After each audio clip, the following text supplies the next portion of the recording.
네, 제가 기도하고 강의를 시작하도록 하겠습니다. 좋으신 하나님 아버지 감사드립니다. 오늘 이 저녁에 저희를 귀한 말씀의 자리로 불러주시니 감사드립니다. 조금 전 우리가 찬양으로 고백했던 것처럼 오직 의인으로 믿음으로 산다는 이 진리가 얼마나 소중한지 오늘 말씀을 통해 깊이 깨닫게 해주시기 바랍니다.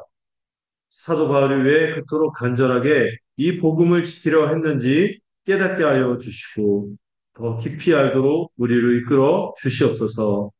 세상의 많은 가르침들이 우리의 생각을 헷갈리게 할 때가 많습니다.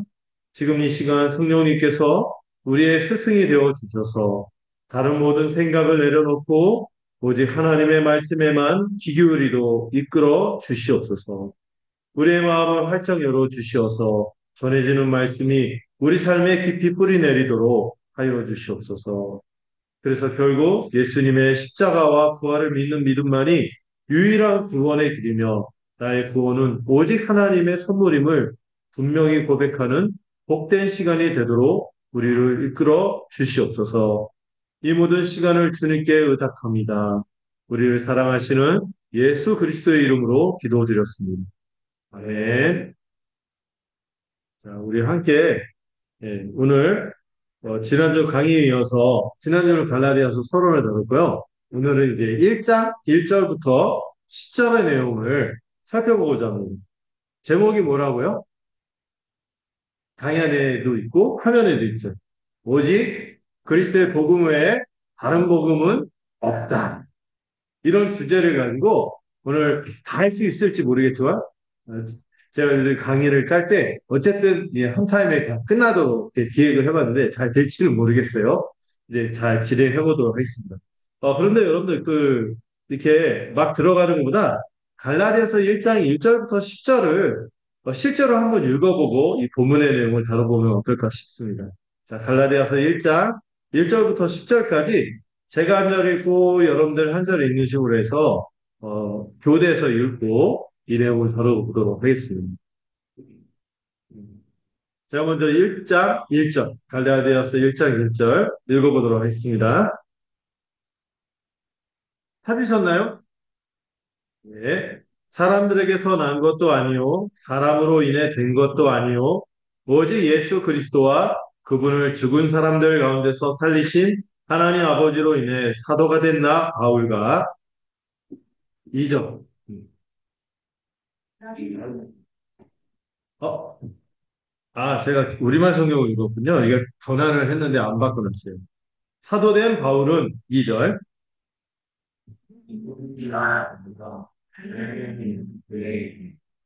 우리 하나님 아버지와 주 예수 그리스도로부터 은혜와 평강이 있기를 원하노라.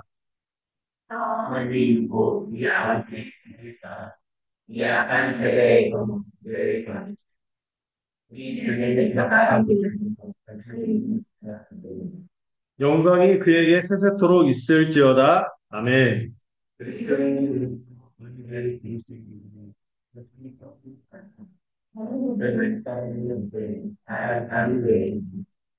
다른 복음은 없나니 다만 어떤 사람들이 너희를 교란하여 그리스도의 복음을 변하게 하려 함이라.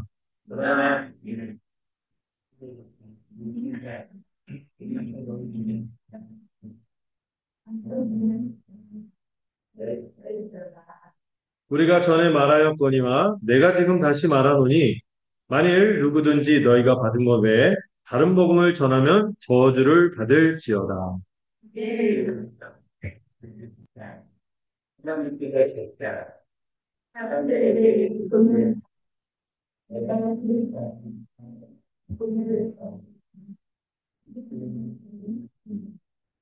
아멘. 네, 우리 지난주에는 서론을 다뤘고요. 오늘은 이제 갈라디아서 첫 본문을 좀 다뤄보려고 합니다. PPT도 열심히 준비했는데 강의 하나 하고 같이 공유해서 보면은 놓치지 않고 따라올 수 있지 않을까 싶어요. 자, 오직 그리스도의 복음에 다른 복음은 없다. 그래서 오늘 강의하면서 여러분들에게 전달하려고 하는, 나누려고 하는 목표가 세 가지가 있어요. 첫 번째는 이 바울의 사도적인 권위가, 바울이 사도로서의 권위가 있습니다. 하나님이 보내시고 세운 자라는 이 권위가 누구로부터 주어졌다? 셀프가 아니요. 누가?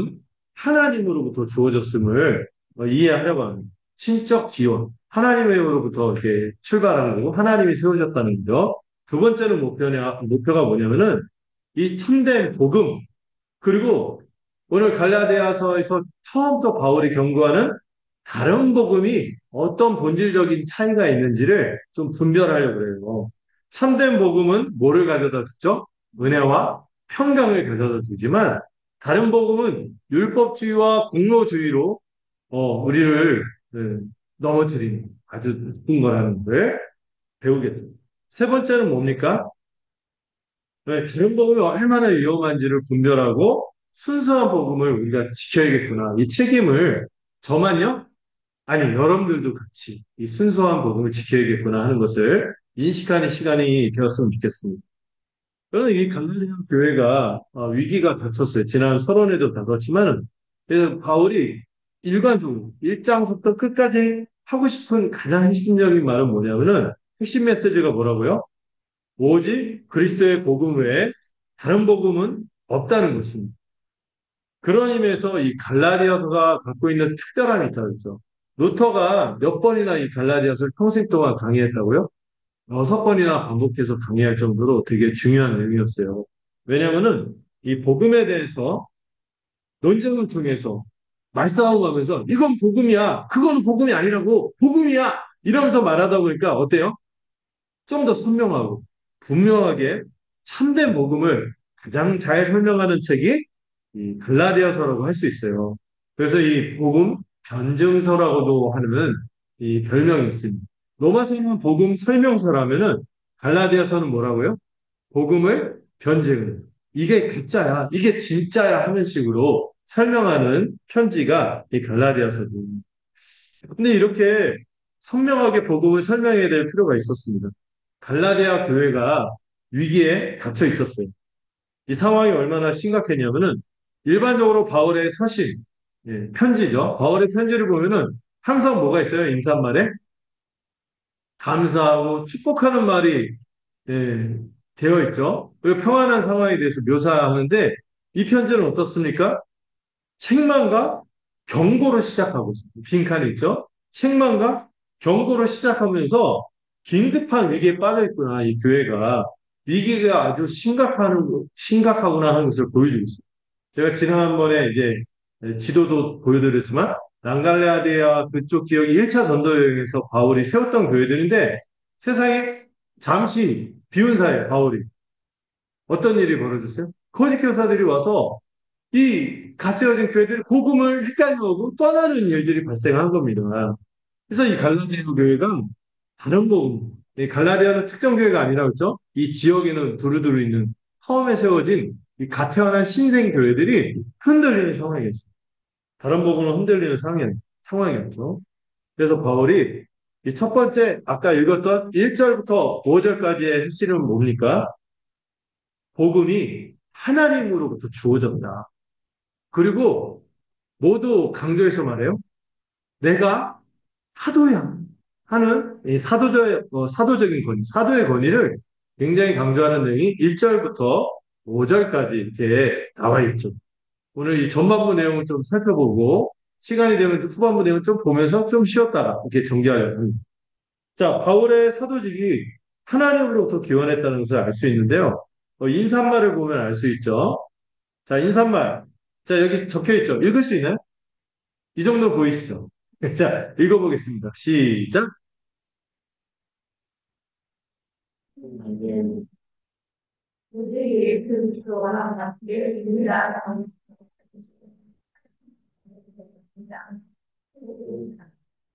자, 편지를 어떻게 시작해요?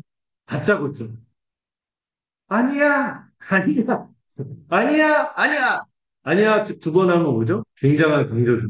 네. 이중으로 부정해. 사람에게서 난 거? 아니야. 사람으로 말미암은 것도 아니야. 이게 굉장히 그 원어도 보면 굉장히 강조되어 있거든요. 처음부터 바울이 편지를 쓸 때 자기소개를 할 거 아니야. 할 거 아니에요. 그런데 이제 자기소개를 하는데 아니야, 아니야 하면서 막 이렇게 시작하는 거죠. 굉장히 강조하고 싶은 부분이 1절, 2절은 핵심은 인사말부터 사람이 아니라 자신이 누가 세워줬다? 하나님이 세운 사도라는 것을 강조하고 있어요. 이건 이렇게 강조하는가? 이 신적 기원을 강조하는 이유가 있어요. 사람들로부터 주어진 것도 아니고 사람으로부터 주어진 게 아니야. 왜냐하면은 자꾸 거짓 교사들이 바울의 복음을 부정하기 위해서 바울의 가르침을 헛되게 만들기 위해서 뭐를 공격했어요? 바울을 듣고자 하는. 바울은 그 사람은 사역이야. 아니, 그 사람은 그 정통, 우리 예루살렘에 있었던 사람도 아니고, 밖에 있다 갑자기, 예수 믿겠다고 하더니, 유대교 떠나고, 우리 성경에 가르치면, 다른 얘기를 하는 사람이 하면서 바울의 권위를 공격했거든. 그러니까 무엇보다도 여러분, 그 메시지를 안 듣게 하려면 뭐를 공격하는 게 제일 효율적이라고요? 메신저를 공격하는 게 효율적이라고요. 그들이 그랬기 때문에, 바울이 자신의 사도된 권위를 강조해야만 했던 것이죠. 사람의 어떤 개입이나 중재 없이 하나님께서 직접 세우신 사도라는 것. 실제로 뒤에서 그것을 바울이 입증해 나가는데 사람들이 특별히 그에게 사도권을 사도의 권리를 임명했다. 종교기관이 임명장을 줬다거나 그런 게 아니에요. 누가 직접 줬어요? 하나님이 직접 세웠고 또 누구를 만나서 부활하신 예수 그리스도. 여기 그 빈칸은 뭐죠? 예수 그리스도의 부활에 기초한 권위를 부활하신 예수 그리스도를 만나서 그에게 이 복음을 받았기 때문에 그 권위가 사람에게서 주어진 게 아니죠. 어떤 인간적인 추천사나 자격증과 비교할 수 없는 거예요. 그렇죠. 그런 의미에서 이 바울이 자신을 뭐라고 했다고요? 사도. 요즘에 그 애니메이션 이제 신세기 에반게리온 하면서 뭐 그 악당 같은 괴물을 사도라고 불렀고 요즘 사도를 헷갈리는데 그런 의미가 아니죠. 이 사도는 저기 헬라어까지 제가 인용했네요. 아포스톨로스라 해서 보냄 받은 자라는 뜻을 갖고 있어요. 여기 빈칸에 뭐 들어가는지 알겠죠? 사도는 뭐라고요? 보냄 받은 자. 누가 보냈어요? 하나님이 직접 보낸 하나님의 사신이에요. 하나님의 사자라는. 그런데 이 사도에게는 특별한 자격이 있어요. 뭐냐면은 예수님께서 친히 택하시고 또 예수님께서 어떻게 한 자? 직접 만나신 자예요. 특히 뭐까지 어떤 예수님까지 포함해서 부활하신 예수님까지 포함해서. 왜냐하면은 예수님 그 바울 외에 사도행전 1장에서 여러분들 12명의 사도가 보궐선거에서 마띠아가 새로 뽑히면서 12제자가 사도로 임명이 됐잖아요. 그전에도 사도로 불렀지만 12명의 사도 진영을 거쳤는데 그들의 공통 특징이 있죠. 뭐죠? 이 12명 예수님의 공생애를 겪었습니다. 예수님의 가르침을 친히 들었습니다. 부활하신 예수님을 친히 목격하고 그분의 모든 계시를 받았죠. 그런데 바울은 뭐가 조금 이들과 다르죠? 바울도 사도잖아요. 사도는 사도인데 뭐가 달라요? 예수님과 공생애를 함께 하지는 않았어요. 그는 길리기아 다소라는 유대 바깥에 있었기 때문에 예수님을 직접 만나지 않았지만 그러나 그도 예수님을 직접 만난 사람이에요. 왜? 언제 만났죠? 다마스커스 그쪽 가다가 부활하신 예수님을 친히 만났어요. 눈이 먼 정도로 그 영광에 완전히 압도되고 그 영광에 완전히 적셔져서 그때 계시를 다 받았어요. 그렇기 때문에 바울도 역시 뭐다? 사도임이 분명하고 이거를 나중에 2장에 보면은 다른 사도들도 다 인정했다는 것을 알 수 있어요. 자, 또, 이거는 실제 바울의 그 사도로서의 자격도 얘기죠. 또 하나의 자격이 있습니다. 어떤 사람만이 사도라고 부를 만하다? 여기 써놨죠. 세 번째. 여기 두 번째 써놨어요. 복음을 기록하거나. 이 복음은 뭐예요? 구체적으로 좀 더 풀어서 말하면 신약 성경. 이 27권의 신약 성경. 이걸 기록할 때 기록하거나 기록하도록 도운 특별한 직분입니다. 그게 바로 사도행입니다. 특별한 직분. 그리고 여기 빈칸에 뭐가 있어요? 뭐가 들어갈까요? 예? 예? 유일무이. 유일무이. 이건 유일무이하다는 것은 바울만 사도다 이 얘기가 아니라 이 시대 때 성경을 기록한 사람들 말고 또 다른 사도가 있을 수 있다, 없다? 없다는 거예요. 그래서 사도직이 또 지금도 이렇게 얘기하면 된다, 안 된다? 저기 제가 써놨죠. 신사도 안 된다. 요즘 신사도주의라는 이단에 필적하는 흐름이 막 생겨서 막 기적도 베풀고 자기가 무슨 계시를 받았대. 직통 계시 받았다면서 여러분들 중에 뭐 그런 사람이 있습니다. 막 점쟁이가 그런 것처럼 막 하고 하는데 합당하다 합당치 않다? 합당치 않습니다. 사도직은 언제 끝났다? 성경이 다 기록되면서 끝났어요. 사도직과 함께 가는 게 뭐예요? 계시. 성경 계시. 성경 계시가 지금도 성경이 쓰여질 수 있어요? 새로? 없어요. 그 계시도 종결되었고 사도도 종결되었습니다. 끝났어요. 그래서 신사도 이런 얘기 하면은요, 여러분들이 현혹되면 안 돼요? 돼요, 안 돼요? 죽은 사람을 살려도 현혹되면 안 돼요? 돼요. 헷갈리죠? 현혹되면 안 되는 거예요. 죽은 사람 살려도 안 돼. 예. 왜냐면 이게 우리 이 바울이 강조하는 것처럼 이 복음은 유일무이하고 이 다른 복음은 없기 때문이죠. 자, 이 존 스토트라고 제가 되게 좋아하는 목사 신학자인데요. 이분이 이런 얘기를 했어요. 메시지는 뭐를 만든다? 메신저를 만든다. 여러분 우리가 붙잡고 있는 소중한 메시지, 이 복음이요. 누구를 만든다고요? 이 복음 전하는 우리를 만들어가요. 아, 저같이 부족한 사람이 이렇게 하지 마세요. 여러분의 부족하면 뭐가 메꿔져? 복음이 메꿔질 거예요. 메시지는 메신저를 만드는 그리고 메신저가 메시지가 참임을 드러내죠. 네, 그것도 있지만 중요한 거는 이 복음의 메시지가 메신저를 만든다는 거예요. 이 복음이 귀하기 때문에 복음 전환자의 권위도 귀하다. 무슨 말인지 알겠죠? 그래서 사도를 비롯한 가르치는 직분들, 목사, 교사, 장로 비롯한 모든 직분자의 권위는 그 사람이 탁월하고 뛰어나서가 아니에요. 그가 붙들고 있는, 그가 전하고 있는 복음이 어떤 복음? 하나님께서 주신 진짜 복음이랍니다. 그렇기 때문에 그 권위가 그래서 여러분들 제가 강단에서 복음을 전하고 있는 한 다른 복음이 아니라 가짜 복음이 아니라 참된 복음을 전하고 있다면 여러분 제 권위를 인정해 주세요. 제가 여기 위해서 선포하는 거예요. 그러면 여러분들 순종하시오 하면 어떻게 돼요? 순종하고 배우십시오 하면 기쁘게 배우셔야 돼요. 반사 이러면 안 돼요.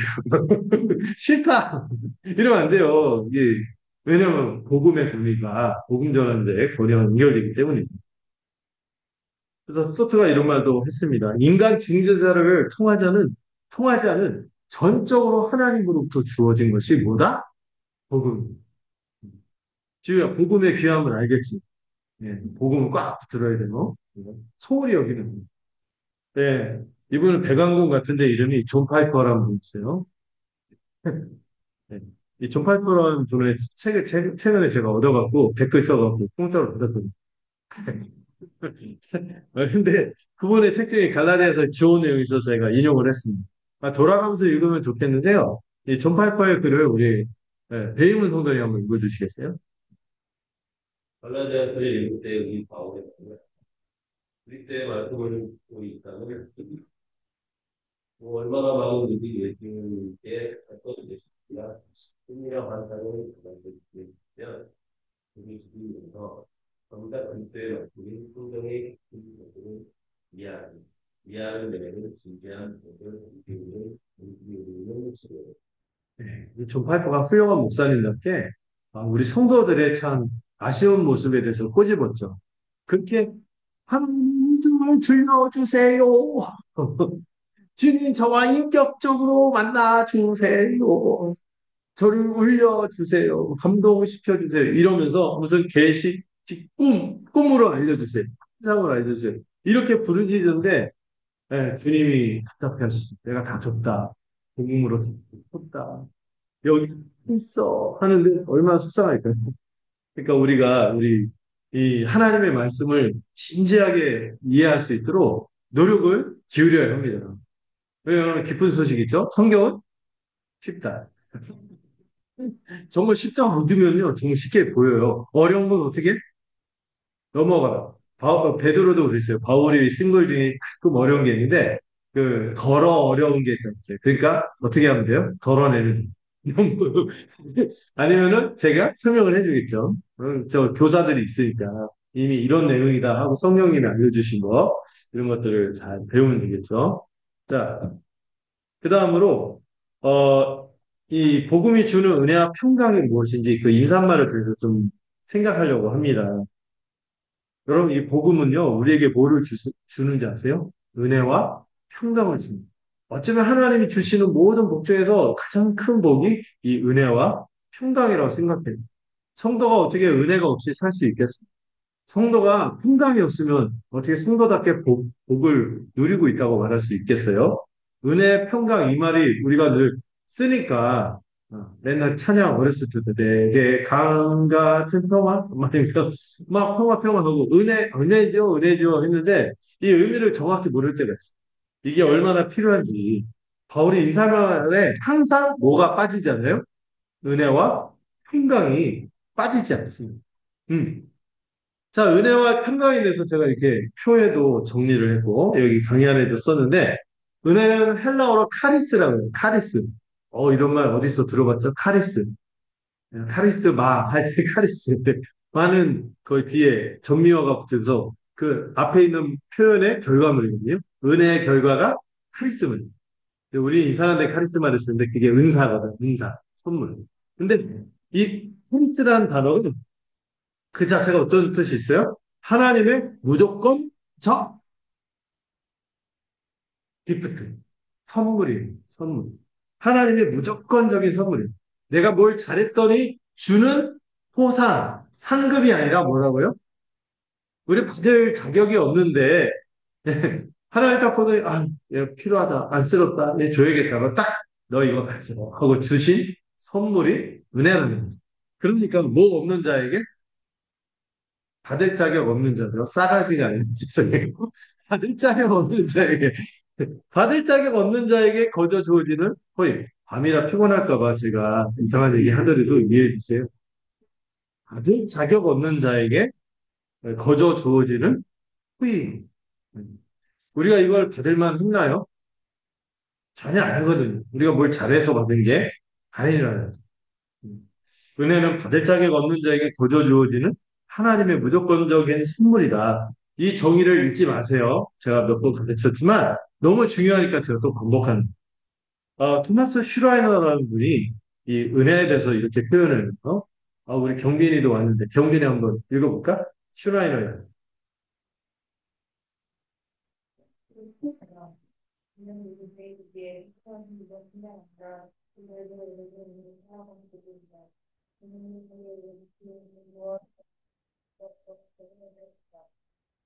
진짜 이 토마스 슈라이너는 아주 훌륭한 신학자예요. 되게 저명한 신학자인데 이분이 그런 얘기 했어요. 은혜는 우리에게 어떤 거다? 절대적으로 필요한 거. 하나 못 받아도 이거 받으면 되고요. 다 받았는데 이게 없으면 안 되는 게 은혜죠. 왜냐하면 우리가 모두 모이기 때문에 뭐 받을 자격이라는 게 없어요. 죄인이에요. 그런데 회심하기 전에만 은혜가 필요한 게 아니죠. 언제도 은혜가 필요해요. 네. 이후에도 전히 은혜로 살아가는 것이 여러분 믿고 회심하고 구원받아도요. 우리는 뭐로 살아가는 자들? 은혜로 살아가는 자들이라는 것을 잊지 마세요. 그래서 우리가 여러분 믿기 전에도 그렇지만 믿은 후에도 이 은혜가 너무 필요한데요. 은혜가 없으면요. 불쑥불쑥 신앙생활 할 때 뭐가 올라오는지 아세요? 자기 의의가 올라와요. 내가 이렇게 해갖고 했는데 내가 열심히 이렇게 뭐 했는데 본전 생각이 이런 말들이 막 나오는 거예요. 이렇게 했는데 왜 하나님이 이거밖에 안 하실까? 뭐 이것부터 시작해갖고 이상한 얘기들이 막 나오는 거죠. 이 자기를 부추기는 종교와 이 도덕성, 이 종교와 도덕성이 이 복음을 숨막히게 하거든요. 이 종교와 도덕성입니다. 이 복음의 은혜가 우리에게 정말 필요한 것이. 그리고 평강을 뭐라고 합니까? 저는 어떻게 읽을까요? 에이렘의 히브리어로는 샬롬. 예, 이 평강은 뭐의 결과로 주어질까요? 은혜의 결과인 것이. 특히 어떤 은혜? 죄를 사함받았기 때문에 우리가 은혜를 받을 수 있는. 하나님 죄인에게 하나님 공의로운 분이잖아요. 막 그냥 하시는 분이 아니죠. 뭐부터 해결한다면 우리의 죄를 사해 주시는 문제를 해결하는 그 은혜로 우리가 이 평강을 누리게 됩니다. 그러므로 이 평강은 제일 먼저 누구와의 평화? 하나님과의 평화. 하나님과의 평화가 먼저 빈칸의 하나님이죠. 그래서 수직적인 관계에서 평화고요. 수평적으로 어떤 평화? 사람들과의 평화. 에베소서 2장에 이렇게 있어요. 주는 평화, 막힌 담을 모두 유대인과 이방인이 원래 함께 할 수가 없잖아요. 그리고 죄인은 맨날 죄인들이 만인의 만인을 향한 투쟁. 이게 일반 역사가들이 얘기하거든요. 맨날 계급 투쟁하고 더 가진 자, 가지지 못한 자 막 싸우고 미워하고 심지어 가족들도 막 그러고 이런 게 세상입니다. 이 복음이 뭐를 가져다 이 죄를 사해 주심으로 하나님과의 평화도 가져다 주시지만 이 제사함 받은 하나님의 백성들이 뭘 이루면서 살아요? 평강을 누리면서 서로 평화의 인사를 어, 평화의 입맞춤을 누리고 이렇게 살아가는 것이죠. 그리고 개인으로서도 어떤 평화? 내게 강 같은 평화가 있는 거죠. 심령의 평화, 내면의 평화가 주어지는 거죠. 자, 밑에 이 슈라이너 글이 얼마나 중요하면 제가 또 한 번 인용했을까요? 똑같은 글이니까 이건 읽을 필요가 없어요. 이거 왜 들어갔는 거예요? 이거 없앤다고 했는데 안 없어졌어. 제가 나중에 편집을 다시 해야 될 것 같아요. 자, 루터의 글을 한번 읽을까요? 루터의 글을 우리 효정자매니 한번 읽어주세요. 역경을 좌절하지 않고 전투를 내고 고난을 난 흑신을 받고 왕이 되려 살았다. 은혜와 평강이 있으면 우리가 어떻다고요? 강해질 수 있어요. 어떤 상황에도 넘어지지 않고 흔들리지 않고 강해질 수 있어요. 어려운 일 우리 인생이 살다 보면 있을까요? 없을까요? 있을 거예요. 그래도 좌절하지 않고. 여러분 역경은 누구나 찾아오지만 일어설 수 있는 건 못 일어서. 이건 저는 은혜와 평강이 있느냐 없느냐 거기에 달려있다고 생각합니다. 그리고 그런 것도 있어요. 번성하고 내가 잘 나가도요. 은혜와 평강이 있는 사람은요. 교만해지죠. 어쨌든 좀 잘됐다고 얼마나 그 얄팍하게 교만해지고 마음이 우쭐하고 막 그런지 모르겠어요. 주변에서는 3년 뭐가 없죠. 그런데 교만해지는 않는 거예요. 다만 늘 그 주님의 은혜와 평강 가운데 확신을 갖고 왕의 시온의 대로, 이 왕의 대로를 따라 걸어갈 것이다. 루터답게 멋있게 통찰을 했습니다. 네, 존 파이퍼가 뭐라고 말했는지 네, 제 안에 한번 읽어볼까요?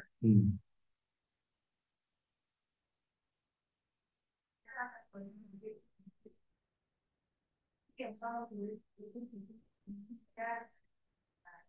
시작하다 보면 여러분, 이 은혜와 평강의 가장 큰 근거, 이 제사함을 가져다주는 가장 큰 근거가 뭐라고요? 십자가 사건인 것이죠. 이 십자가가 공부라고 말할 정도로 십자가가 복음을 뒷받침해 주는 것이죠. 그러므로 여러분들, 오늘날 은혜 하는데 교회 안에 어떤 은혜가 있어서 참 교회가 어려운지 아세요? 싸구려 은혜, 값싼 은혜라고 보네퍼라는 목사님 비판했거든요. 이 참된 복음으로 인한 은혜가 아니라 이 값싼 은혜가 너무 교회 안에 판치고 있는 그냥 감정적으로 무릇해지는 거예요. 감정적으로 막 이렇게 하는 거를 은혜라고 얘기할 때가 너무 많아요. 복음에서 오는 근본적인 평강과 은혜가 아니라 너무 가벼운 은혜를 우리가 입에 달고 사는 거죠. 특별히 이 참된 은혜는 언제 주어진다고요? 이 죄의 심각함. 내가 하나님 앞에 스스로 설 수 없다는. 내가 원래 죽은 자였다는. 그런 나를 살리셨다는 것을 깊이 인정할 때 진정으로 찾아오는 은혜가 참된 은혜. 깊이 누리게 되는 거예요. 그리고 이 평강은요, 이 정의가 참, 이게 제가 공부하면서 좋았는데, 감정적으로 내가, 그 흔들리지 않고 막 나는 늘 이너 피스야. 무슨 말이냐. 내 마음에 평안이 있어. 이게 아니에요. 감정적인 평안이 성경에서 말하는 평강이 아니에요. 물론 그건 수반되는 거죠. 따라올 거예요. 그러나 그것이 일차적인 평강이 아니라 여기 잘 써놨어요. 이게 밑줄 치세요. 하나님과의 올바른 관계에서 오는 어떤 상태? 객관적인 상태. 여러분, 지금 어떤 분이 감옥 안에서 자기는 무죄로 풀려날 거라고 확신하면서 이렇게 막 난동을 부리시고 말하는데 그분의 마음은 평안할 수 있어요. 근데 객관적인 상태는 뭡니까? 영원한 형벌을 기다리고 있을 거예요. 그게 무슨 소용이냐. 여러분, 내 마음에 평강이 있고 없고 내가 막, 여러분 어떤 분은요, 불안불안, 조마조마, 힘들고, 막 염려하고 두려움 있고, 막, 그렇다 할지라도 평강할 수 있어요. 왜?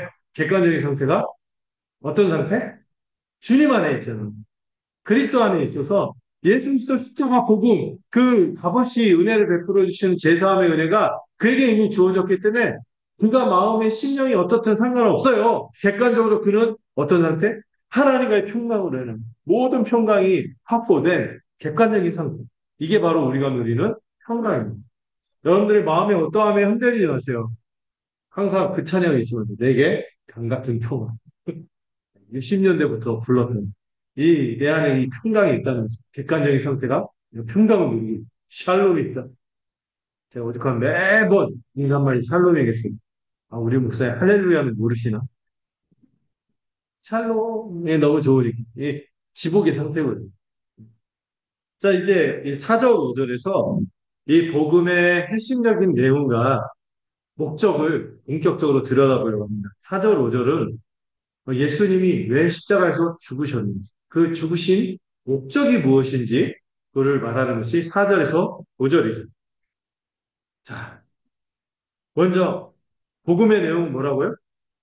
어떤 죽음? 이럴 때 슬쩍 화면을 보면서 커닝해도 형벌, 계속적. 이 말이 어떤 사람들은 어렵다는데, 여러분, 무슨 말인지 알죠? 원래 누가 형벌을 받아야 돼? 우리가 형벌을 받아야 되는데, 예수님이 우리 대신 영원한 지옥과 같은 그 고통의 형벌을 대신 받음으로 우리가 구원을 얻었다는 거예요. 그런데 중요한 건 예수님이 하나님은 자기 아들을 바치셨고 예수님은 자기를 바치셨어요. 이 어마어마한 대가를 치렀다는 얘기가 형벌, 대속적 죽음이라는 거죠. 그걸 설명하는 오늘 본문의 표현이 뭐예요? 글씨가 너무 작나요? 그리스도께서 우리 죄를 대속하기 위하여 자기 몸을 주셨어요. 짧은 글이지만 이게 이 전체 복음을 끌고 가는 심장이죠.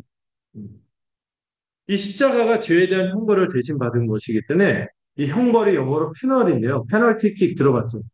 네. 이게 벌칙킥이다 이런 말. 페널티. 페널이 벌칙이라는 뜻이, 형벌이라는 뜻이 있어요. 그러면 이 십자가는 뭘 뜻합니까? 우리의 죄에 대하여 하나님이 그냥 넘어가시지 않고 어떻게 처벌하셨다? 공의롭게 처벌하셨다. 빈칸을 물겠어요? 공의로운 처벌입니다. 대속은 뭐예요? 영어로 substitution. 죄인이 우리 대신 들어가 있죠? 우리 대신 예수님이 받으셨다는 거예요. 그런데 그것이 무엇을 따라 이루어진 거예요? 하나님과 우리 아버지의 뜻을 따라 이루어졌는데 이게 있잖아요. 예수님만 우리 대신에 몸을 바치셨다. 하나님은 내키지 않았다. 이게 아니죠. 하나님이 하나님이 이걸 바라셨어요. 하나님이 이걸 하기 위해서 예수는 자기 목숨 바쳤는데 하나님 말만 하셨네? 아니에요. 하나님 가장 소중한 걸 내주신 거죠. 자기야. 하나님 아버지의 뜻입니다. 이걸 통해서 성부의 사랑을, 하나님 사랑이 우리에게 얼마나 절절한지를 알 수 있는 것입니다. 그래서 루터가 이렇게 얘기를 했습니다. 루터의 말, 우리 민숙자매님, 거기 있죠? 읽어주세요. 자기를 향하는 하늘의 창조의 소리. 십자가 복음이라고요? 아, 제가 이렇게 해서 구원을 받았지요. 아, 제가 이렇게 했으니까 하나님 복 주실만 하죠. 이런 얘기를 할 때, 십자가 딱 복음을 얘기하면은, 천둥소리, 와, 얼마 전에 막 천둥소리 막 관세 쳤죠. 잠을 못 이룰 정도로. 하면 무슨 딴소리가 딱 막 들리나요? 안 들리죠. 우리가 때가 이렇게 하지 않았습니까? 이렇게 십자가, 우리 목소리가 묻히는 거예요. 내세울 수가 없는 거죠. 천둥소리. 하나님이 이렇게 크게 대가를 치렀는데 우리가 뭐 이렇게 잘났다고 할 수 있겠으니 우리 늘 그런 거죠. 주 앞에 겸손할 수밖에 없어요. 그러므로 십자가는 단순히 사랑을 표현하는 것이나 야, 십자가의 숭고한 희생을 보라. 와, 주님이 남을 위해서 저렇게 희생하네. 우리의 본인에. 이렇게 말하는 걸로 끝날 수 있다, 없다? 없어요. 그렇게 말하는 걸로 끝날 수가 없어요. 핵심적인 의미가 뭐예요? 우리가 죽었어야 돼. 우리가 받은 심판은 가장 존귀한 하나님의 아들. 하나님은 자기 아들까지 같이 바치시는 이 너무나 우리가 상상도 하기 어려운 어마어마한 희생을 치르시기까지 이 우리의 죄를 사해 주셨고 형벌 계속적 죽음. 이게 복음이에요. 그런데 이 복음의 목적이 뭐예요? 구원이에요, 구원. 빈칸 구원이겠죠? 이 복음이 우리에게 하나님께서 이렇게 형벌 대속의 죽음 십자가를 계획하시고 그를 실행하시고 이렇게 하신 목적이 뭐예요? 우리를 구원하시는 거죠. 구원과 이 구원만이 아니죠. 구원을 건져낸다는 뜻이 있잖아요. 건져내고 끝이 아니야. 그로 인하여 그 구원받은 자로서의 어떤 삶? 완전히 새로운 삶을 살아가도록 구원하신 것이죠. 그래서 그걸 말하는 것이 이 악한 세대로부터 우리를 건지시기 위함. 존 파이퍼의 글을 우리 희정자매 한번 읽어주시겠어요? 성령 공간 그의 약한 능력, 강한 것과 사탄의 권세로부터 자유로 자신다는 것을 기대합니다. 그리스도 안에 있으면 새로운 피조물이 되어 새 때의 능력과 새로운 삶의 방식이 우리 안에 실체로 있습니다. 이보다 가장 자유로운 삶은 성경에 나오는 그리스도의 승리에 온전히 복종하는 사람들이기 때문입니다. 어떤 분들은 그렇게 오해하는 분이 있어요. 구원 받고 땡! 아, 지옥 안 가면 되지. 그게 아니죠. 복음의 목적은 구원받은 것뿐만. 이것만 해도 우리가 이 하나님의 진노와 심판에서 벗어나서 이것도 축복인데 더한 게 있어요. 뭐예요? 완전히 new light. 제가 이 밤에 영어까지 쓰고 있어요. 새로운 완전히 새롭게 펼쳐진 저는 제 죄책감 또 그 막 이웃이 솟아오는 막 분노, 기관, 이기심, 탐욕, 교만 이런 게 우리의 모습이었잖아요. 여기서 벗어나서 완전히 자유해서 이 가장 자유로운 사람 어떤 누구에게 순종하는 자? 그리스도. 이 복음과 그분의 권위에 순종함으로 이 자유를 누리는 것이 복음의 목적인 것이죠. 아멘. 예. 그러므로 단순한 죄사함을 넘어선 완전한 구원, 완전한. 여러분, 죄만 사함받고 지옥 안 갔으면 됐지 뭐 이건 복음을 충분히 말한 게 아니에요. 어디까지? 이 완전한 구원. 예, 거듭난 자, 하나님 나라에 들어간 자로서의 삶이 시작돼야 되는 거죠. 이걸 어떻게 표현했어요? 새로운 삶. 즉, 앞으로 올 세대의 삶을 사는 것. 다른 말로, 내 세의 삶을 사는 것. 좀 더 쉽게 말하면, 하나님 나라 백성으로서 살아가는 것. 무슨 말인지 알겠죠? 이게 구원인 거죠. 어떤 사람들 구원을 너무 구원파식으로 오해해요. 근데 이제 죽으면 지옥 안 가고 천국 갔으니 다 이제 마음대로 살아야 되는 거예요. 이거 구원파예요. 우리는 구원받았으니 구원받은 자로서 합당하게 한국 백성으로 지금 근사하고 거룩하게 살자. 이게 우리의 모습인 거죠. 이 복음의 결과는 어떻게 됩니까? 하나님께 영광 돌리게 되는 것입니다. 하나님께 영광. 영광이 세세토록 있을지어다. 이거 뭐예요? 영원히 있을지어다. 이렇게 찬양하는 거죠. 그래서 여러분, 복음이요. 뭐 참된 궁극적인 목적이 뭐냐면은, 복음은요, 사람의 행복에 대해서 직접 말하지 않아요. 결과적으로 행복이 따라올 겁니다. 여러분, 내가 복음 믿는 거냐? 행복하려고 믿어요. 이러면요, 약간 아쉽게 하는 거예요. 이건 인본주의적 복음이라서 세상이 말하는, 아니면 19세기 자유주의가 말하는 그런 복음. 성경이 말하는 복음입니다. 우리가 하나님의 영광을 맛보고, 하나님께 영광 돌리는 자로 바뀌고, 그러다 보니까 우리가 진정으로 행복해져. 어. 하나님의 영광과 우리의 행복이 따로 간다, 같이 간다? 같이 가. 그런데 이 인본주의적 복음은요, 하나님의 영광을 생각 안 해요. 그냥 우리의 행복이 우상이 됐어. 어떤 차이인지 아시겠죠? 여러분, 요즘 복음을 말한다 치고, 그 행복이 목적이에요. 예. 행복하려고. 근데 그 행복의 내용은 하나님이 없어. 하나님 뜻도 없고, 거룩함도 없고, 이 하나님 십자가 복음의 은혜도 없고, 그냥 교회 오면 마음 편하게 해주고, 즐겁게 해주고, 해피하게 해주면 됩니다. 이런 식으로 이 소비자 내 입맛에 맞게 이게 있거든요. 그러면 된다, 안 된다? 안 되겠죠. 음.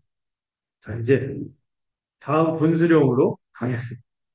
제목을 보겠습니다. 다른 복음은 1절부터 10절까지 강력한 경고와 함께 책망을 시작하고 있습니다. 이 강력한 경고와 책망을 하기 전에 잠깐 쉬었다가 숨 돌리고 뭐 좀 먹고 간식도 좀 드시고 교제도 나누다가 이어가도록 하겠습니다. 음.